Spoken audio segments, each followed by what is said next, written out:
ગૌસન્માન આહવાન અભિયાન અંતર્ગત સનાતન હિન્દુ સમાજ એકત્રિત ગૌમાતાને રાષ્ટ્રમાતા જાહેર કરવાની માંગ સાથે પ્રાંત અધિકારી અને મામલતદારને આવેદનપત્ર પાઠવાયું.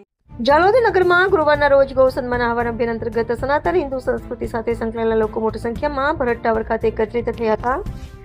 ગૌમાતાના સન્માન, સુરક્ષા અને ગૌવંશના સંરક્ષણ માટે હિન્દુ સંગઠનો દ્વારા પ્રાંત અધિકારી અને મામલતદારને આવેદનપત્ર પાઠવવામાં આવ્યું હતું. कार्यक्रम दरमियान गौ माता के मान में हिंदू संगठन मैदान में गौ हत्या बंद करो અને गौ माता ने राष्ट्रमाता जाहिर करो जेवा गगनभेदी સૂત્રોચ્ચારથી સમગ્ર વિસ્તાર ગુંજી ઉઠ્યો હતો. સમગ્ર દેશમાં ચાલી રહેલા ગૌસન્માન આહવાન અભિયાનના ભાગરૂપે ગુજરાતના 268 તાલુકાઓમાં 7 મેના રોજ આવેદનપત્ર કાર્યક્રમ યોજાયો હતો. તે અંતર્ગત ઝાલોદમાં પણ સનાતન હિન્દુ ધર્મ સાથે જોડાયેલા લોકો મોટી સંખ્યામાં ઉપસ્થિત રહી ગૌમાતા પ્રત્યેની પોતાની શ્રદ્ધા અને સંવેદના વ્યક્ત કરી હતી. હિન્દુ સંગઠનો દ્વારા સરકાર સમક્ષ માંગ કરવામાં આવી હતી કે દેશમાં ગૌ હત્યા સંપૂર્ણપણે બંધ કરવામાં આવે તેમજ ગૌમાતાને રાષ્ટ્રમાતા, રાષ્ટ્રીય આરાધ્ય અને રાષ્ટ્ર ધરોહરનો દરજ્જો આપવામાં આવે. સાથે જ ગૌ સેવા અને ગૌ સંરક્ષણ માટે અલગ ગૌ મંત્રાલયની રચના કરવામાં આવે તથા ગાયોના નિભાવ માટે સ્પષ્ટ ચારા નીતિ ઘડવામાં આવે તેવી પણ રજૂઆત કરવામાં આવી હતી. ગૌચરની જમીનનો ઉપયોગ માત્ર ગૌવંશના હિત માટે જ થવો જોઈએ તેવી માંગ પણ કરવામાં આવી હતી. આ અભિયાન માત્ર ધાર્મિક લાગણીઓ સાથે જોડાયેલું નથી પરંતુ સામાજિક, વૈજ્ઞાનિક, આર્થિક અને પર્યાવરણલક્ષી દ્રષ્ટિએ પણ ગૌમાતાના મહત્વને ઉજાગર કરવાનો પ્રયાસ હોવાનું આગેવાનો દ્વારા જણાવાયું હતું.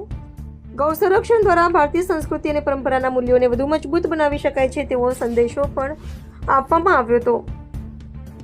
આવેદનપત્ર આપ્યા બાદ આગેવાનોએ જણાવ્યું હતું કે જો આગામી 3 મહિનામાં સરકાર દ્વારા યોગ્ય નિર્ણય લેવામાં નહીં આવે તો વધુ મોટી સંખ્યામાં સહી અભિયાન ચલાવી કલેક્ટર, રાજ્યપાલ અને મુખ્યમંત્રી સુધી રજૂઆત કરવામાં આવશે.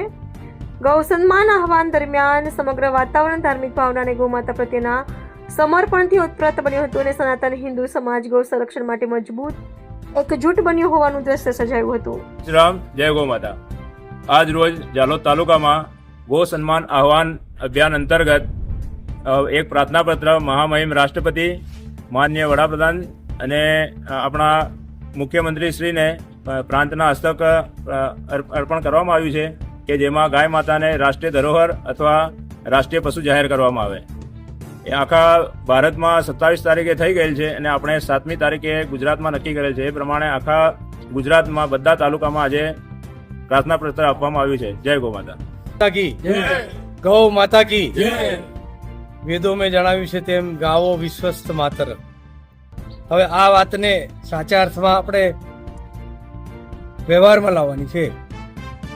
એટલે ઝાલોદ નગર અને ઝાલોદ તાલુકાના આજુબાજુના સમગ્ર હિન્દુ જનતાની લાગણી ને માગણી છે કે હવે તો ગૌ માતાને રાષ્ટ્રીય પશુ તરીકે જાહેર કરવામાં આવે, ગૌ માતાને પૂરું સન્માન આપવામાં આવે અને જે ગોચરનું દબાણ છે એ ગોચરનું દબાણ પણ ખુલે તો આ ગૌ માતાને ન્યાય મળે.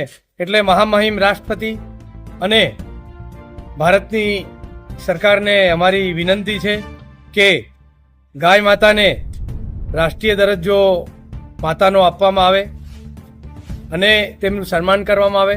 આજે સમગ્ર ગુજરાતમાં આ જ સમયે અને આજે જ બધી જ જગ્યાએ બધા જ તાલુકામાં તમામ હિન્દુ સંગઠનના કાર્યકર્તાઓ આ રીતે આવેદન આજે આપવાના છે. એ પ્રમાણે અમે ઝાલોદમાં પણ આજે આવેદન આપ્યું છે. અમે આશા રાખીએ છીએ કે આવનારા સમયમાં અમારી લાગણીને, માંગણીને સરકાર સ્વીકારશે. જો સ્વીકારવામાં નહીં આવે તો આગામી સમયમાં જલદ કાર્યક્રમોની પણ જાહેરાત કરવામાં આવેલ છે. તે પ્રમાણેના કાર્યક્રમ કરવામાં આવશે. આશા રાખે છે કે અમારી લાગણીને માન આપીને ગૌ માતાને રાષ્ટ્રીય પશુ તરીકે જાહેર કરવામાં આવશે. ભારત માતા કી જય. વંદે માતરમ.